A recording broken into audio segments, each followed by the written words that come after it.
అందరికీ very very good morning. Andhra Pradesh రాష్ట్రానికి పట్టినటువంటి పత్రికా ఉగ్రవాదం, ఆ రోతనాడు, ఆ బూతు జోతిలో ప్రతిరోజు జగన్మోహన్ రెడ్డి గారి మీద వాళ్ళు చేసేటటువంటి విష ప్రచారం.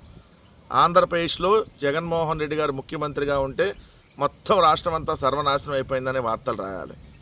అదే చంద్రబాబు నాయుడు గారు ముఖ్యమంత్రిగా ఉంటే అబ్బో అదరహో ఆంధ్రప్రదేశ్ అదిరిపోయింది, గిదిరిపోయింది.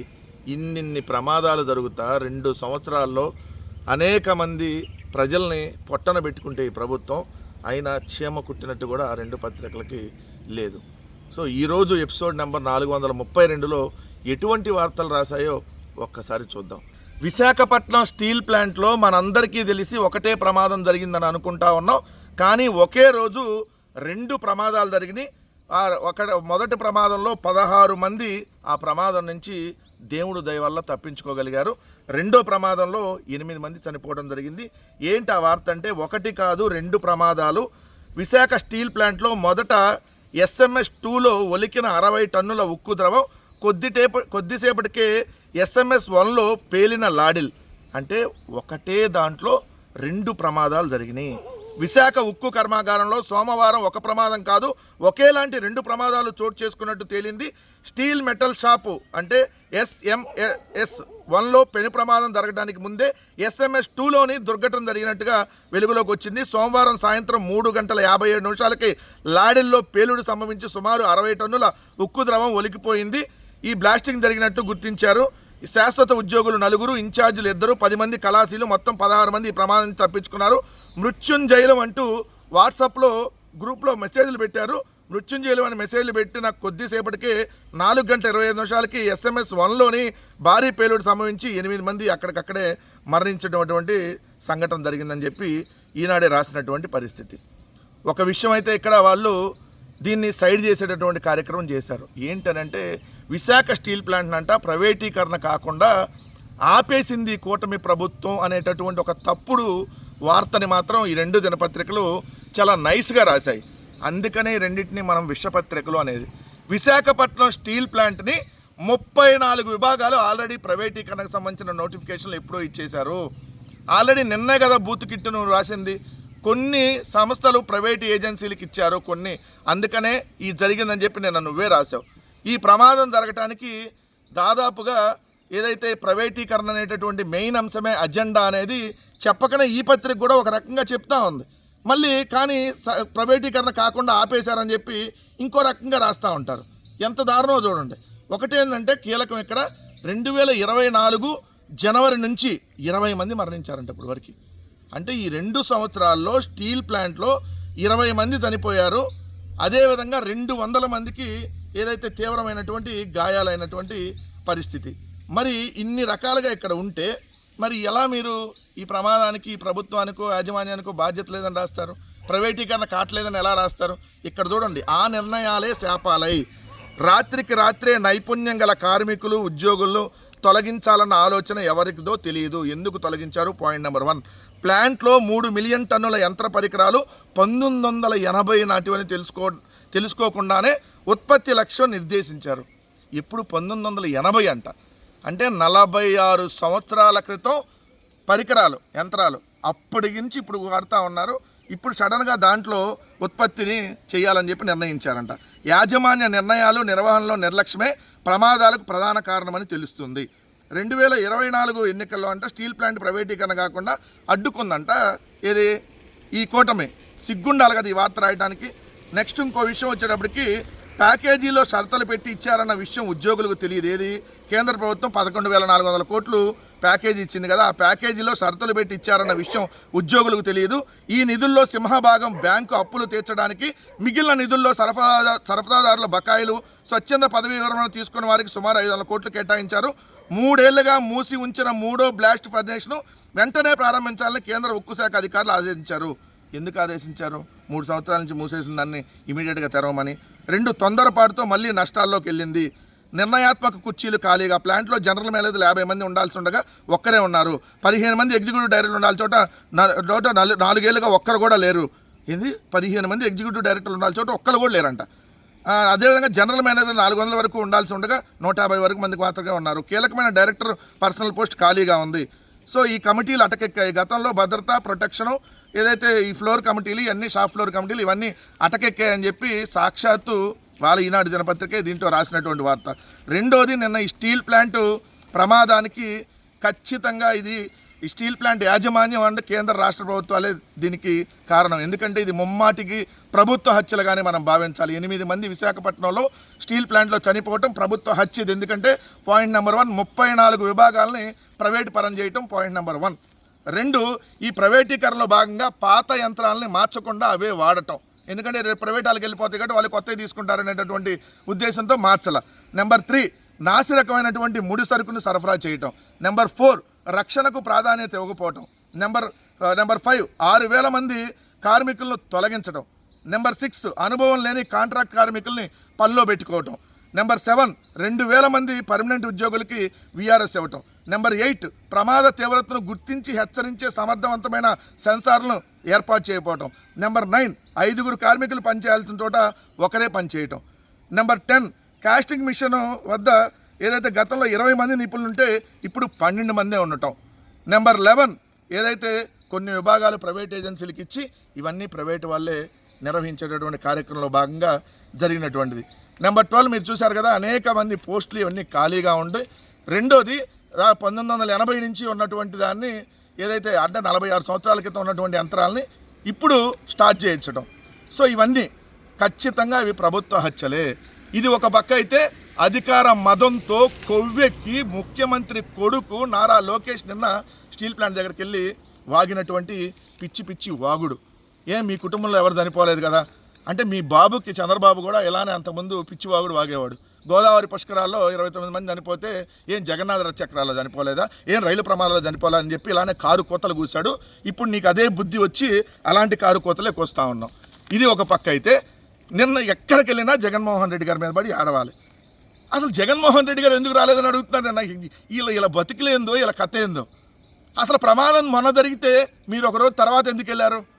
కేంద్ర మంత్రి కుమారస్వామి వచ్చి వెళ్ళినాక ఆయన కేంద్ర మంత్రి కుమారస్వామి సడన్గా వచ్చాడు, ప్రమాదం జరగగానే వెంటనే వచ్చాడు. ఈయన మాత్రం తర్వాత ఎప్పుడూ వెళ్ళారు.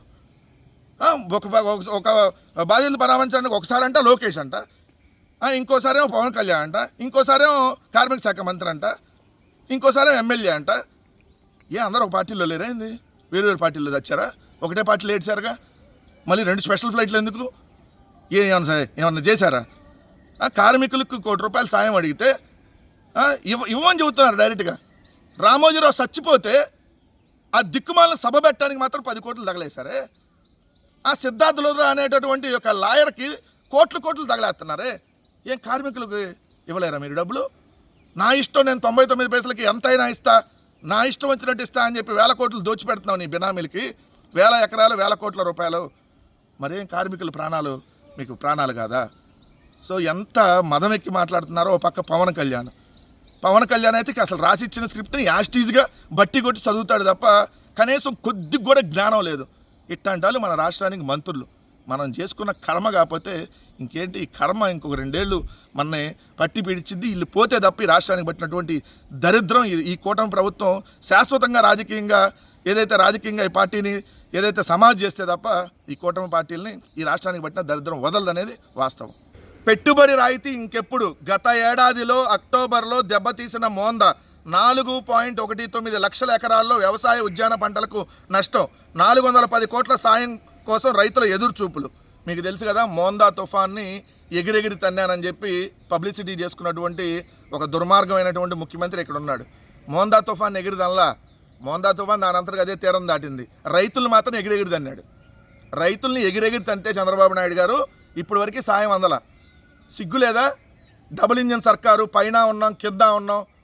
ఇది మంచి ప్రభుత్వం అంటే మోందా తుఫాన్ అక్టోబర్లో వస్తే నవంబరు, డిసెంబరు, జనవరి, ఫిబ్రవరి, మార్చి, ఏప్రిల్, మే, జూన్ 8 నెలలైనా ఎప్పటికీ రైతుకు ₹1 నష్టపరిహారం అందల. ఇదేం ప్రభుత్వం? అసలు 2000 మీరు మోందా తుఫాన్ దాకా వెళ్ళారు, అంతకుముందు తుఫాన్లు కూడా నష్టపరిహారం ఇవ్వాల. ఈ 2 సంవత్సరాల్లో ఈ ప్రభుత్వం వచ్చిన తర్వాత ఒక్క పంట నష్టపరిహారం కూడా ₹1 కూడా ఇవ్వలేదు.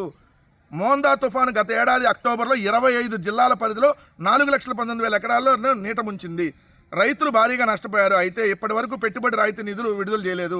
వ్యవసాయ పంటల నష్టానికి సంబంధించి 390 కోట్లు, ఉద్యాన పంటలకు 20.92 కోట్లు, మలబరీ తోటల నష్టానికి 4.43 లక్షల పెట్టుబడి రాయితీ ఇవ్వాల్సి ఉందని ప్రభుత్వం లెక్క తేల్చింది. మొత్తం 4,03,000 ఎకరాలు వ్యవసాయ పంటలే ఉన్నాయి. సో 3,41,759 మంది రైతులు నష్టపోయారు. 20 జిల్లాల్లో ఉద్యానవన పంటలు దెబ్బతిన్నాయి. మొత్తం 411 కోట్లు ఇవ్వాలంట. ఇది చాలా తక్కువ.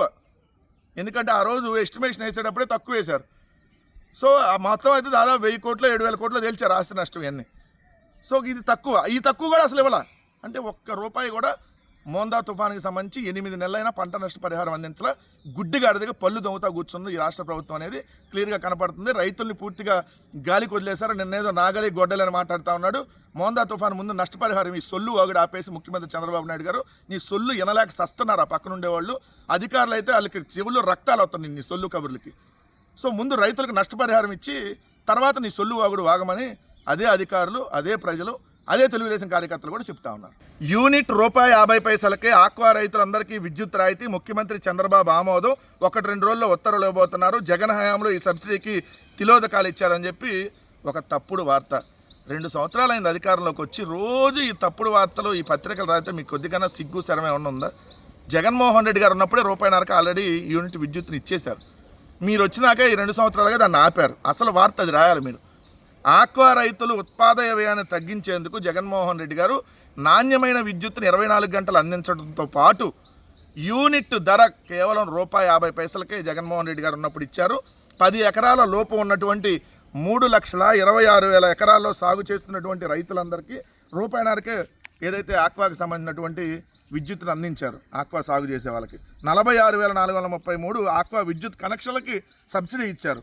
100 కౌంటు రొయ్యల ధర కిలో ₹240 ఉండేలాగా నిర్ణయం తీసుకున్నారు. అంతకంటే తక్కువ కొనడానికి వీల్లేదని చెప్పి ఇలా ఆక్వా రంగాన్ని ఆదుకున్నారు. ఓ పక్క ఫిష్ ఆంధ్ర అని పెడితే ఎగతాళి చేశారు మీరు ఆ రోజు. ఈరోజు సిగ్గు లేకుండా మళ్ళీ మేము ₹1.5 ఇస్తాం నిర్ణయం తీసుకున్నాడు చంద్రబాబు నాయుడు. నిర్ణయం తీసుకున్నాక ఏదైతే మీరు అన్నట్టుగా 3 పిల్లలకు అనుకుంటాం టైం అయిపోద్ది. ఈ చంద్రబాబు నాయుడు గారు ఇప్పుడు నిర్ణయాలు తీసుకుని ఈయన అమలు చేసేది ఏమి ఉండదు. ఎందుకంటే ఇట్లా నిర్ణయాలు చాలా తీసుకుంటారు కానీ ఇంప్లిమెంటేషన్ కాల. నిర్ణయం తీసుకోవడానికి 2 ఏళ్ళు పట్టిందట అధికారంలోకి వచ్చి. ఏది జగన్ గారు ఇచ్చింది కట్ చేసి మళ్ళీ దాన్నే కొనసాగించడానికి 2 సంవత్సరాల తర్వాత డిసిషన్ అంట. సిగ్గు లేదు ఈ పత్రిక రాయడానికి వార్తలు. ఈ కూటమి ప్రభుత్వం కంటే ఎటు సిగ్గు లేదు శరం లేదు. ఇదండి వార్త. ఈ కూటమి ప్రభుత్వం వచ్చినాక ఇప్పుడు రాష్ట్ర ప్రభుత్వానికి ఏడాదికి 5,138 కోట్లు నష్టం జరుగుతూ ఉంది. ఏంటిది అని అంటే విబిజీ రామ్జీ రాష్ట్ర వాటా 5,138 కోట్లు, కేంద్ర వాటా 7,707 కోట్లు. అత్యధిక నిధులు సాధించిన రాష్ట్రంలో 3వ స్థానంలో చెప్పి ఏం సాధించింది కాదు. ఇది ఏంటంటే అంతకుముందు మహాత్మా గాంధీ గ్రామీణ ఉపాధి హామీ పథకం అని ఉండేది. ఇప్పుడు దాన్ని పేరు మార్చారు. ఈ పేరు మార్చి Viksit Bharat guarantee for Rozgar Ajeevika mission Gramin అనేటటువంటి పేరు మార్చారు. అంతకుముందు ఏంటంటే కేంద్ర ప్రభుత్వం మొత్తం నిధులు కేంద్ర ప్రభుత్వం ఇచ్చేది మహాత్మా గాంధీ గ్రామీణ ఉపాధి పథకం కింద. కానీ ఇప్పుడు ఈ పేరు మార్చిన తర్వాత రాష్ట్ర ప్రభుత్వం 40% వాటా భరించాలి, కేంద్ర ప్రభుత్వం 60% వాటా భరించాలి. సో అందుకని ఇప్పుడు మొత్తంగా మన కేంద్ర రాష్ట్ర ప్రభుత్వాల వాటా నిధులతో కలిపి ఈ ఏడాది 12,845 కోట్లు ఖర్చు చేయాలి. ఆ 12,845 కోట్లు ఏదైతే రాష్ట్ర ప్రభుత్వానికి వచ్చేటప్పటికి ఈరోజు 5,138 కోట్లు భారం పడబోతా ఉంది. 5,138 కోట్లు. ఇది కదా మనకు రాయాల్సింది. అయ్యా మన నరేంద్ర మోడీ గారి దగ్గరికి వెళ్ళి మీరు చెప్పొచ్చు కదా రాష్ట్రాలకు భారం పడతా ఉంది, కనీసం మా ఆంధ్రప్రదేశ్ కన్నా మినహాయింపు ఇవ్వండి, ఎందుకంటే మేము మీకు ఉన్నాం కదా, మేము ఎడం భుజం కుటుంబ భుజంగానే ఉన్నాం కదా అని చెప్పి ఎందుకు అడగట్లా? కేంద్ర ప్రభుత్వం నుంచి రావాల్సిన నిధులు రాబట్టరు, ఇలాంటి నష్టాలు జరుగుతున్నా మాట్లాడరు. 21 మంది ఎంపీలు, మళ్ళీ ఇప్పుడు రాజ్యసభ ఎంపీలు లేచిన దగ్గర నుంచి స్పెషల్ ఫ్లైట్లో తిరిగి సొల్లు కబుర్లు వాగమంటే మాత్రం వాగుతూ కూర్చుంటారు ఇప్పుడు ఉన్నటువంటి కూటమి నాయకులు అనేది స్పష్టం. ఈ ప్రభుత్వాన్ని ఎవడన్నా ప్రశ్నిస్తే కేసులు పెడతామని చెప్పి ఓపెన్గానే చెప్తా ఉన్నాడు అచ్చెన్నాయుడు గారు. అంతకుముందు చంద్రబాబు నాయుడు గారు చెప్పారు ఈ మంత్రివర్గం మీద కానీ లేదంటే వీళ్ళు తీసుకున్నటువంటి నిర్ణయాల మీద కానీ డిఎస్సి మీద మాట్లాడినా కేసులు పెడతారు, రైతులకు అన్యాయం జరుగుతుందని చెప్పి మాట్లాడినా కేసులు పెడతారు, రైతుకు మద్దతు ధర అడిగితే ఎస్సీ ఎస్టీ కేసులు పెట్టారు పొన్నూరులో మొక్కజొన్న దానికి సంబంధించి. అంటే ఈ ప్రభుత్వం రెడ్ బుక్ అనేటటువంటి రాక్షసత్వంతో వెళ్తుంది అనేది మరోసారి స్పష్టమవుతా ఉంది. ఇక్కడ చూస్తే తోతాపురి కొనుగోళ్లపై వైసీపీ తప్పుడు ప్రచారం, క్రిమినల్ కేసులు పెడతాం అచ్చెన్నాయుడు. తోతాపురి మామిడి రైతులను తప్పుదారి పట్టిస్తూ వైసీపీ సోషల్ మీడియా చేస్తున్న విష ప్రచారంపై అచ్చెన్నాయుడు మండిపడ్డారు. ఎవరు చేశాడు విష ప్రచారం అంటే మామిడికి రేటు లేదు, మామిడిని కొనుగోలు చేయట్లేదని చెప్పి చెబితే అది తప్పుడా? అంటే ఇక్కడ జరుగుతున్నటువంటి వాస్తవ పరిస్థితుల్ని తెలియజేస్తే మీరు క్రిమినల్ కేసులు పెడతారా? అసలు మీరు ఎంత దుర్మార్గంగా వ్యవహరిస్తున్నారో దీన్ని బట్టి అర్థం కావట్లేదా? ఈరోజు తోతాపురి మామిడి ఎవరైతే సాగు చేస్తున్నటువంటి రైతులు మాకు ఉరేసుకోవటం తప్ప ఇంకా ఆప్షన్ లేదు, మాకు ఇంత నష్టం జరిగిపోతూ ఉంది, గత ఏడాది నష్టపోయాం, ఈ ఏడాది కూడా నష్టపోయాం అని చెప్పి వాళ్ళందరికీ వాళ్ళు వచ్చి రోడ్ల మీద ఈరోజు వాళ్ళు నిరసన వ్యక్తం చేస్తూ ఉంటే ఈ ప్రభుత్వాన్ని కనీసం చేమగుట్టినట్లేదు. చూడండి, ఇక్కడ చూస్తే ర్యాంపుల వద్ద టన్ను 3 నుంచి 5 వేల వరకు మించి పలకని ధర, టన్ను 5 నుంచి 6 వేల వరకు మించి కొనుగోలు చేయని ఫ్యాక్టరీలు, మార్కెట్లో 7,000 ధర పలుకుతుందంటున్న ప్రభుత్వం. చిత్తూరు, తిరుపతి, అన్నమయ్య జిల్లాలో 44 గుజ్జు ఫ్యాక్టరీల్లో 7 మాత్రమే ప్రాసెసింగ్ అవుతున్నాయి. ప్రభుత్వం అనుకూల రైతులకే టోకెన్లు ఇస్తున్నారు, అయినా ఫ్యాక్టరీల వద్ద పడిగాపులకు పడాల్సి వస్తుంది. గత ఏడాది పోరుబాట చేశాము, దాదాపు 9 లక్షల ఎకరాల్లో మామిడి సాగు అవుతుండగా ఈ ఏడాది 45 లక్షల టన్నుల దిగుబడి వస్తుందని అంచనా వేశారు. అకాల వర్షాలు, ఈదురుగాల ప్రభావంతో కనీసం 30 లక్షల టన్నుల దిగుబడి కూడా రాలేదని చెప్తున్నారు. హెక్టారుకు 10 నుంచి 15 టన్నులకు మించి రాలేదని రైతులు వాపోతున్నారు. చిత్తూరు, తిరుపతి, అన్నమయ్య జిల్లాలో 2,20,000 ఎకరాల్లో తోతాపురి మామిడి సాగు అవుతుంది. ఈ ఏడాది తోతాపురి దిగుబడి 7,80,000 టన్నులకు పైగా ఉంటుందని అంచనా వేశారు. ఈ 3 జిల్లాల్లో గత ఏడాది మామిడికాయలు కొనేందుకు గుజ్జు పరిశ్రమ పూర్తిగా ముఖం చాటేయడంతో రైతులు తీవ్రంగా నష్టపోయారు. 2023-24లో జగన్మోహన్ రెడ్డి గారు ఉన్నప్పుడు మాత్రం 25 నుంచి 30,000 పలికింది. కానీ గత ఏడాది టన్ను 4 నుంచి 5,000 వరకు వెళ్ళలేదు. ఈ ఏడాది కూడా అదే పరిస్థితి ఉంది, 4 నుంచి 5,000. సీఎం సొంత జిల్లా అయినా కూడా ఇలాంటి దిక్కుమాలిన పరిస్థితే ఉంది. రైతాంగం పూర్తిగా నష్టపోతుంది. తోతాపురి మామిడి వేస్తే ఈరోజు ఉరేసుకోవాల్సినటువంటి పరిస్థితి ఏర్పడిందని రైతాంగం చెప్తా ఉంటే దీన్ని వైఎస్ఆర్ కాంగ్రెస్ పార్టీ అయ్యా రైతులకి మద్దతు ధర ఇవ్వండి అని చెప్పి అడుగుతుంటే క్రిమినల్ కేసులు పెడతారంట. ఎంత బరి తెగించిందో ఈ ప్రభుత్వం చూడండి. ప్రశ్నించిన వాడి మీద కేసులు పెడతారు, ప్రశ్నించిన వాడి మీద క్రిమినల్ కేసులు పెడతారంట. రైతాంగం గురించి ప్రశ్నించిన వాడి మీద ఎస్సీ ఎస్టీ కేసులు, క్రిమినల్ కేసులు పెడతామని చెప్పి బెదిరిస్తున్నటువంటి పరిస్థితి ఉంది. దయచేసి ప్రజలు కూడా గమనించమని చెప్తా ఉన్నాం.